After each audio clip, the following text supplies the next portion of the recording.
ভারতের পশ্চিমবঙ্গের বিধানসভা নির্বাচন পরবর্তী খবর জানাতে কলকাতায় আছেন সহকর্মী সুব্রত আচার্য। যাচ্ছি তার কাছে। কে হচ্ছেন পশ্চিমবঙ্গের পরবর্তী মুখ্যমন্ত্রী, সেটাই এখন কোটি টাকার প্রশ্ন এবং সেই প্রশ্নের উত্তর সম্ভবত আজকে রাত্রেই জানা যাবে।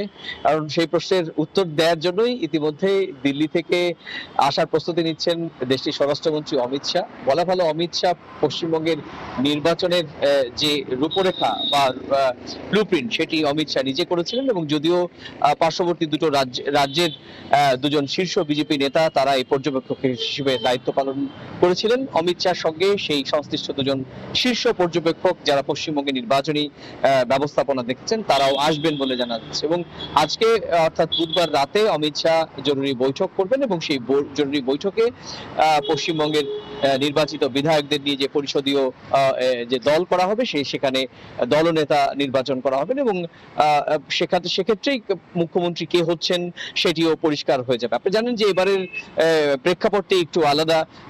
মুখ্যমন্ত্রী কে হবেন সে বিষয় নিয়ে একেবারে ধোঁয়াশা রয়েছে, কারণ অতীতে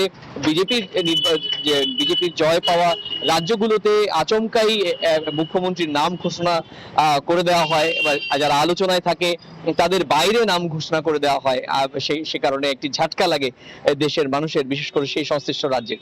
সেক্ষেত্রেও পশ্চিমবঙ্গের ক্ষেত্রেও বারবার করে এই প্রশ্নটি আসছে যে বিজেপি তাহলে কি যারা পরিচিত মুখ তাদের বাইরে কাউকে মুখ্যমন্ত্রী করবেন? তবে এখনো পর্যন্ত দলীয় শীর্ষস্থানীয় যে সূত্রগুলো রয়েছে এবং ভারতের প্রভাবশালী গণমাধ্যমগুলোর যে আভাস, তাতে মুখ্যমন্ত্রীর দৌড়ে সম্ভবত এখনো পর্যন্ত শুভেন্দু অধিকারী এগিয়ে রয়েছেন। কারণ তিনি একাধারে নন্দীগ্রামে মমতাকে গেল বিধানসভা নির্বাচনে হারিয়েছিলেন 2021 সালের বিধানসভা নির্বাচনে, এবং একই সঙ্গে 2026 সালের নির্বাচন যেটি বিজেপির কাছে পাখির চোখ হিসেবে ছিল, সেখানেও কিন্তু মমতা বন্দ্যোপাধ্যায় নিজের বাড়ি নিজের এলাকা ভবানীপুরে হারিয়েছেন। সেই ব্যবধানটাও কিন্তু নন্দীগ্রামের থেকে বাড়িয়েছিলেন শুভেন্দু অধিকারী। সুতরাং শুধু তাই নয়, 5 বছর চোখে চোখ রেখে শুভেন্দু অধিকারীকে তৃণমূলের প্রতিপক্ষ হিসেবে রাজনৈতিক যে প্রতিপক্ষতা বা বিরোধিতা সেটি করতে দেখা গেছে। সুতরাং শুভেন্দু অধিকারী মুখ্যমন্ত্রীর দৌড়ে এগিয়ে রয়েছেন সেটি বলাই যায়। দ্বিতীয়ত হচ্ছে যে মুখ্যমন্ত্রী হিসেবে শপথ কোথায় নেবেন? আমরা সাধারণত দেখেছি আগে রাজভবনে রাজভবন অর্থাৎ লোক ভবনে শপথ হতো, কিন্তু এখনো পর্যন্ত যেটি বিষয় যে শপথ অনুষ্ঠানটি ব্রিগেড ময়দানে করা হবে এবং সেখানে কিন্তু ভারতের প্রধানমন্ত্রী নরেন্দ্র মোদী থাকবেন এবং কেন্দ্রীয় মন্ত্রীদের একটি বড় বহর থাকবে। শুধু তাই নয়, আপনারা জানেন যে এবারে নির্বাচনে প্রচারণায় ভারতের প্রায় 19 রাজ্যের অধিকাংশ মুখ্যমন্ত্রীকে আমরা দেখেছি প্রচারণা করতে। এক্ষেত্রে এখনো পর্যন্ত 9 রাজ্যের মুখ্যমন্ত্রী তারা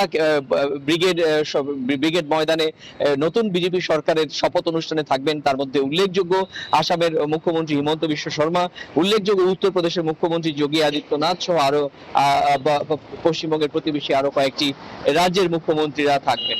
একই সঙ্গে যে বিষয়টি গতকাল সন্ধ্যের পর থেকে আবার নতুন করে আলোচনায় আসছে, বর্তমান মুখ্যমন্ত্রী বা বিদায়ী মুখ্যমন্ত্রী মমতা বন্দ্যোপাধ্যায় বলেছেন যে তিনি হারেননি, তাকে জোর করে হারানো হয়েছে, সুতরাং পদত্যাগ করার কোনো প্রশ্নই আসে না। একই সঙ্গে তিনি বলেছেন আমি মুক্ত পাখি, আমি এখন যা খুশি যেরকম ভাবে আন্দোলন করার সেরকম ভাবে আমি কিন্তু আন্দোলন করব।